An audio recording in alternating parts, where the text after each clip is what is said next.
Hello friends, this is Sweety and welcome to learning without burden. तो आज हम discuss करेंगे 31 जनवरी। ये 31 जनवरी और 31 जनवरी 21 के आए हुए क्वेश्चन। ये ऑफलाइन मोड के क्वेश्चन है और ये पहले इसलिए करना जरूरी है क्योंकि ऑनलाइन मोड के ईवीएस के क्वेश्चन समझने के पहले कुछ क्वेश्चंस ऑफलाइन मोड के समझने होंगे। पहले के क्वेश्चंस अभी की तुलना में कुछ इजी थे, तो जब आप ये क्वेश्चन समझ लेंगे उसके बाद आपको ऑनलाइन मोड के क्वेश्चन आसानी से समझ में आएंगे। तो आइए शुरू करते हैं। निम्नलिखित में से कौन सा एक भारत का संघ शासित प्रदेश नहीं है? तो हम लोगों को पता है कि अब लद्दाख और जम्मू कश्मीर को बना दिया गया है यूनियन टेरिटरी। जब 370 खत्म किया गया, जम्मू कश्मीर से 370 हटाया गया, तो फिर क्या किया गया? उसको स्टेट नहीं रहने दिया गया बल्कि उसको तोड़ के लद्दाख और जम्मू कश्मीर यूनियन टेरिटरी बना दिया गया। चंडीगढ़ पहले से ही यूनियन टेरिटरी है। तो कौन सा नहीं पूछा है? तो नहीं कौन है? मणिपुर, क्योंकि मणिपुर एक राज्य है। ठीक है, यूनियन टेरिटरी नहीं है। निम्नलिखित में से कौन से कच्चे तेल के उत्पादक हैं? तो इसमें जो है गुजरात और तमिलनाडु। ये बिल्कुल एनसीईआरटी बेस्ड है। अगर आप एनसीईआरटी का चैप्टर पढ़ेंगे तो उसमें दिया हुआ है कि गुजरात और तमिलनाडु जो है वो कच्चा तेल का उत्पादक है। ठीक है। हमारे देश का संविधान निम्नलिखित में से किसके नेतृत्व में बनाया गया था? यह भी क्लियरली लिखा हुआ है भीमराव अंबेडकर के बारे में कि आगे चलकर इन्हीं के नेतृत्व में जो है एक नाई जिसने बाल काटने से मना कर दिया था, बाद में लिखा है कि इन्हीं के नेतृत्व में आगे चल के ये बना, संविधान बना। तो ये भी क्लियर हमारे एनसीईआरटी बुक में 15 क्वेश्चन जो है वो एनसीईआरटी से ही आता है। बाकी 15 क्वेश्चन जो है वो पेडागोजी होता है, वो भी एनसीईआरटी बेस्ड ही होता है पेडागोजी। पौधों के लिए किए जाने वाले नीचे दिए गए कार्यों पर विचार कीजिए। पौधे को सहारा देना, ह्यूमस प्रदान करना, भोजन संचित भंडारण करना, पानी और खनिजों को अवशोषित करना। इसमें से जड़ों के कार्य, इनमें से जड़ों के कार्य, जड़ का क्या कार्य है? तो जड़ का क्या कार्य है? जैसे कि ये कोई पौधा है, ठीक है, पौधा है और ये है इसका जड़।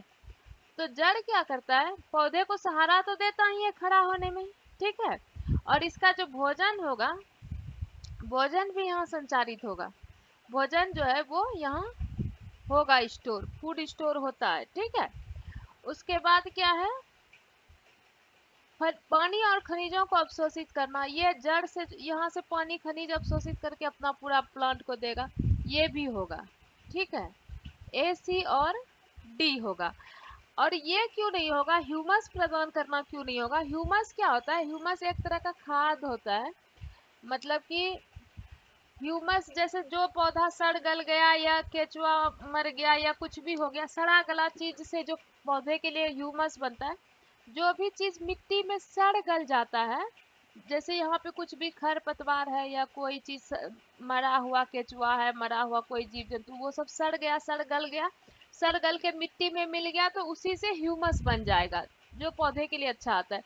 तो वो जो भी चीज सड़ गल जाता है उसी से बाद में ह्यूमस बनता है। वो जड़ का काम नहीं है ह्यूमस बनाना, वो मिट्टी में मिल के ह्यूमस बनता है। ठीक है। तो ये बी वाला काम जो है, बी वाला काम जड़ का नहीं है, बाकी तीनों काम जड़ का ही है। ठीक। क्वेश्चन को समझना ज्यादा जरूरी है, सीधा आंसर बता देने से कोई फायदा नहीं है। सीधा आंसर तो कहीं पर भी दिया हुआ है, इसलिए एक एक करके ऑप्शन को समझना ज्यादा जरूरी है। पोचमपल्ली भारत के दक्षिणी राज्य का एक कस्बा है जो सुंदरता से डिजाइन की गई चमकदार रंगों की पोचमपल्ली साड़ियों और विशेष प्रकार की बुनाई जिसे भी पोचमपल्ली कहते हैं। तो ये हम लोगों ने पढ़ा है। पोचमपल्ली कहाँ है? तेलंगाना में है। पहले ये आंध्र प्रदेश में था, अब आंध्र प्रदेश अलग हो गया तो ये तेलंगाना में चला गया। ठीक है, ये तो बिल्कुल फैक्चुअल क्वेश्चन है, इसमें समझाने की कुछ जरूरत नहीं है। निम्नलिखित में से खाद्य पदार्थों के उस समूह को चुनिए जिसमें आयरन ज्यादा है। तो ये हमने बिल्कुल क्लियर पढ़ा हुआ है, आंवला, पालक और गुड़, इसमें सबसे ज्यादा आयरन है, ये एनसीईआरटी में क्लियर दिया हुआ है। निम्नलिखित में से पक्षियों का वह समूह चुनिए जिसका प्रत्येक सदस्य हमारी तुलना में 4 गुनी अधिक। तो 4 गुना अधिक कौन देख सकता है? एक बाजीराव की तलवार और एक बाज, चील और गिद्ध। ठीक है, तो ये जो है, और बाघ जो है वो कितना देख सकता है? बाघ, बाघ का हम लोग पढ़े हैं 6 गुना, बाघ देख सकता है 6 गुना, और बाज, चील और गिद्ध जो है वो देख सकता है 4 गुना। अगर हम लोग 200 मीटर जहां से हम लोग देख सकते हैं, तो वहां से बाज, चील और गिद्ध 800 मीटर तक देख सकता है। ठीक है, ये है 4 गुना। ये भी हम लोगों ने एनसीईआरटी में पढ़ा है। नीचे दिए गए नीचे दिए किस एक राज्य के ग्रामीण लोग अपने ढालू छत वाले लकड़ी के मकान मजबूत बांस के खंभों पर धरती से 3 से 3.5 मीटर की ऊंचाई पर बनाते हैं? तो ये भी हमने पढ़ा है। असम में बारिश बहुत ज्यादा होती है, बहुत ज्यादा बारिश होने के कारण क्या करते हैं वो लोग?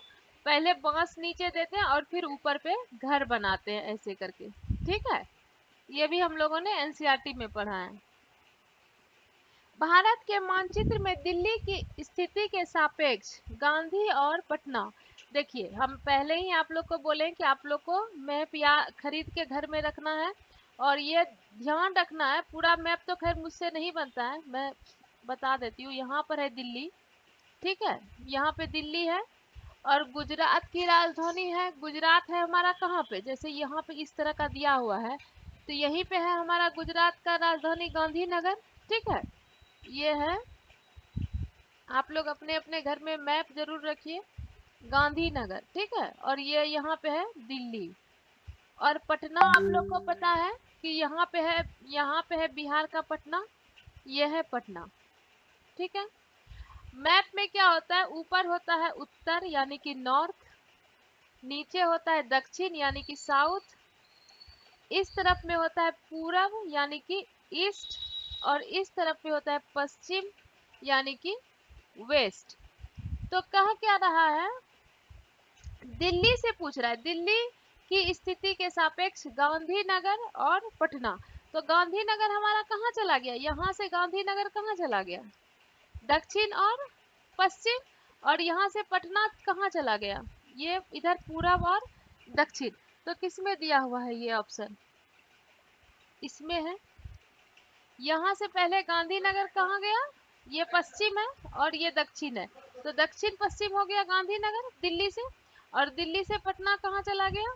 ये है दक्षिण और ये है पूरब, तो यहाँ चला गया पूरब और दक्षिण। तो आपको मैप जो है वो माइंड में एग्जाम तक जाते जाते, जब आप एग्जाम देने जाएंगे तब तक आपके दिमाग में मैप सेट हो जाना चाहिए कि यहाँ पे दिल्ली है, यहाँ पे गांधी गुजरात और गांधीनगर है, और यहाँ पे पटना है। ये दिल्ली थोड़ा और ऊपर ही होगा, ऐसे होगा इस तरह से। तो ये आपके दिमाग में सेट रहना चाहिए कि कहाँ पे क्या है। ठीक है,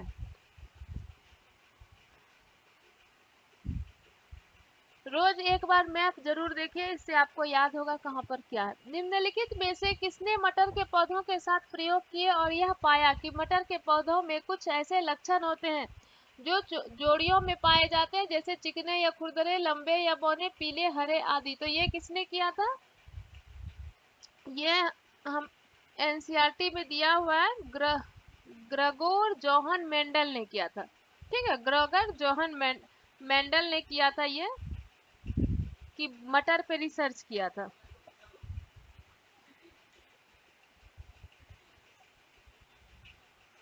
निम्नलिखित में से कौन सा एनसीईआरटी 2005 के अनुसार ईवीएस पाठ्यक्रम में सुझाए गए 6 विषयों में से एक है? तो ये हम लोग को याद रखना है, things we make and do, और ये इंग्लिश में याद रखना ज्यादा आसान होगा। ठीक है, इसको एक बार आप लोग फिर से रिवाइज करिए। Family and friends, family and, इसको जितना बार बोलिएगा उतना याद रहेगा। Family and friends, food, water, shelter, travel, और उसके बाद things we make and do, things we make and do. ऐसे भी 6 थीम है। पहला फैमिली एंड फ्रेंड्स, दूसरा फूड, तीसरा वाटर, शेल्टर, ट्रेवल, और ऐसे भी हम लोग करते क्या है? सबसे पहले हम लोग को फैमिली चाहिए, फिर खाना खाते हैं, फिर पानी पीते, फिर रहने के लिए जगह चाहिए, जब खा पी लिए तो थोड़ा सा घूमने फिरने के लिए चाहिए, और उसके बाद कुछ तो करेंगे क्या? उपाख्यान अभिलेखक अभिलेखों में क्या नहीं दर्ज करना चाहिए, ये थोड़ा सा आप इंग्लिश में देखिए। उपाख्यान अभिलेख आप लोग नहीं समझेंगे। एनेक्डोटल रिकॉर्ड्स, ठीक है, एनेक्डोटल रिकॉर्ड्स में क्या नहीं करना चाहिए, नहीं पूछा है। एनेक्डोटल रिकॉर्ड क्या होता है? किसी एक खास घटना का वर्णन होता है, किसी एक दिन के किसी एक पर्टिकुलर घटना का वर्णन होता है, बच्चा का किसी एक पर्टिकुलर घटना का वर्णन होता है। और ये क्या होता है? टू द पॉइंट होता है, एकदम संक्षेप में होता है और टू द पॉइंट होता है। और किसी एक घटना के बारे में एनेक्डोटल रिकॉर्ड में लिखा जाता है, बच्चे के किसी एक स्पेसिफिक घटना के बारे में। तो इसमें क्या नहीं होना चाहिए पूछा है, ठीक है, क्या नहीं होना चाहिए। मुख्य रूप से समस्याग्रस्त स्थितियों की पहचान करना, निर्णय वाले कथनों को लिखना, मजबूतियों और कमजोरियों की पहचान करना, बच्चे की रुचियों और संबंधों आदि की पहचान करना। और इसमें हमसे पूछा क्या है कि क्या नहीं होना चाहिए। तो मुख्य रूप से समस्याग्रस्त स्थितियों की पहचान करना ऐसा नहीं है, निर्णय वाले कथनों को लिखना ये भी नहीं है। तो नहीं है, तो ए और बी नहीं है। मजबूतियों और कमजोरियों की पहचान करना और बच्चों की रुचियों और संबंधों आदि की पहचान करना ये है। तो हमसे नहीं पूछा गया है, तो नहीं में यही दोनों होगा, ए बी। आप लोग एनेक्डोटल रिकॉर्ड के बारे में अच्छे से समझिएगा, तब आप लोग को और अच्छे से क्लियर होगा।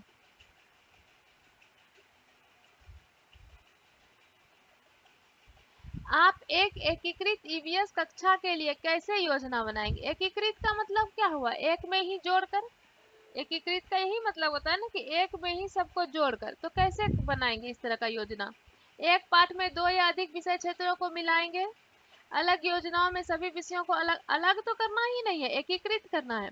विज्ञान और सामाजिक विज्ञान के लिए अलग अध्यापक अलग नहीं करना है, सबको एकीकृत करना है। मतलब विज्ञान, सामाजिक विज्ञान और पर्यावरण अध्ययन सबको एक करना है। पर्यावरण विज्ञान के लिए अलग से अध्यापक का प्रबंध करेंगे नहीं। एक पाठ में दो या अधिक विषय क्षेत्रों को मिलाएंगे।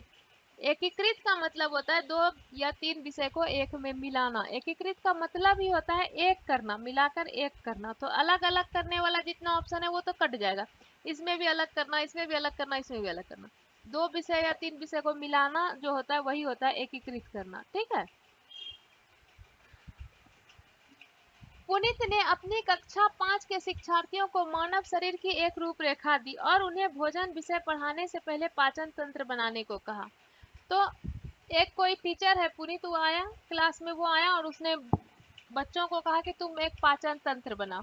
तो इससे वो क्या चेक करना चाहता था? परीक्षण करना कि शिक्षार्थी नामांकित आरेख बना सकता है या नहीं। नहीं।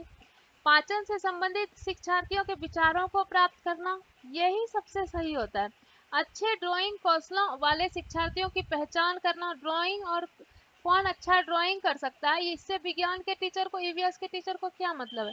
पाचन की क्रिया प्रक्रिया पर शिक्षार्थियों का मूल्यांकन। अभी वो मूल्यांकन नहीं करेगा, अभी तो वह पढ़ाने आया ही है, तो वो मूल्यांकन अभी क्यों करेगा? प्रीवियस नॉलेज को चेक करेगा, ठीक है। कि जब टीचर आता है तो सबसे पहले क्या करता है? प्रीवियस नॉलेज को चेक करेगा।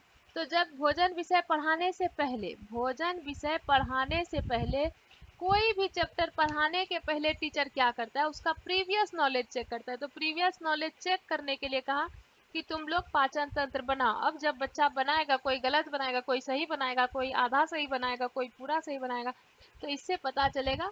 या कुछ भी अगर बच्चे को मिसकॉन्सेप्शन है, कुछ भी है, तो वो जानेगा कि बच्चा इसके बारे में क्या जानता है। तो पहले किस लिए दिया जाता है करने के लिए? प्रीवियस नॉलेज जानने के लिए, कि बच्चा पहले से इसके बारे में क्या जानता है, क्या आइडिया है, कुछ गलत आइडिया है, सही आइडिया है, आधा जानता है, पूरा जानता है, गलत जानता है, क्या जानता है, ये देखने के लिए, ठीक है। तो यही इसका सही आंसर है। निम्नलिखित में से क्या रचनात्मक आकलन के संबंध में सही नहीं है? रचनात्मक आकलन मतलब फॉर्मेटिव असेसमेंट। और फॉर्मेटिव असेसमेंट क्या होता है? फॉर्मेटिव फॉर से याद रखना है। फॉर्मेटिव असेसमेंट होता है असेसमेंट फॉर लर्निंग, ठीक है। ये असेसमेंट फॉर लर्निंग आपको सारे सब्जेक्ट में काम आएगा।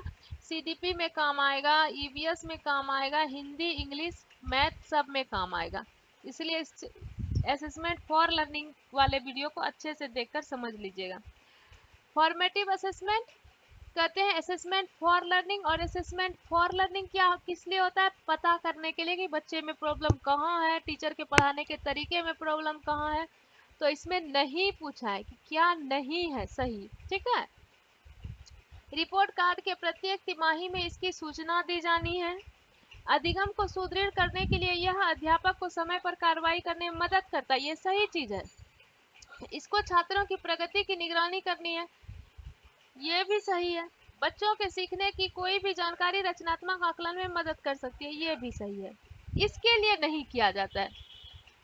रिपोर्ट कार्ड में लिखने के लिए फॉर्मेटिव असेसमेंट नहीं किया जाता है कि रिपोर्ट कार्ड में 3 महीना पे लिखेंगे कि किसको कितना नंबर आया। फॉर्मेटिव असेसमेंट उसके लिए नहीं होता, उसके लिए समेटिव असेसमेंट होता है। फॉर्मेटिव असेसमेंट जो होता है वो पता करने के लिए होता है कि बच्चे में कहाँ प्रॉब्लम है, टीचर के पैडागोजी में कहाँ प्रॉब्लम है, टीचर को किस स्टूडेंट के लिए अपने पढ़ाने का तरीका किस तरह से चेंज करना है, पता लगाना है कि क्या दिक्कत है, किसको दिक्कत है, कहाँ दिक्कत है। तो पता लगाने के लिए दिक्कत क्या है, ये पता लगाने के लिए असेसमेंट फॉर लर्निंग होता है। और फॉर से याद रखिएगा, असेसमेंट फॉर लर्निंग कहते हैं फॉर्मेटिव असेसमेंट को, ठीक है। तो अब इसके आगे के क्वेश्चन मैं नेक्स्ट वीडियो में करूंगी, क्योंकि वीडियो काफ़ी लंबा हो जाता है तो फिर सिस्टम से अपलोड नहीं होता है। तो फिर इसको अच्छे से देखिए, समझिए, वीडियो को लाइक करिए, आप लोग लाइक करना भूल जाते हैं। फ्रेंड्स के साथ शेयर करिए, और अगर अभी तक चैनल को सब्सक्राइब नहीं किया तो सब्सक्राइब कर लीजिए। अभी मिलते हैं फिर नेक्स्ट वीडियो में इसके आगे के क्वेश्चन के साथ, ठीक है। तब तक के लिए बाय।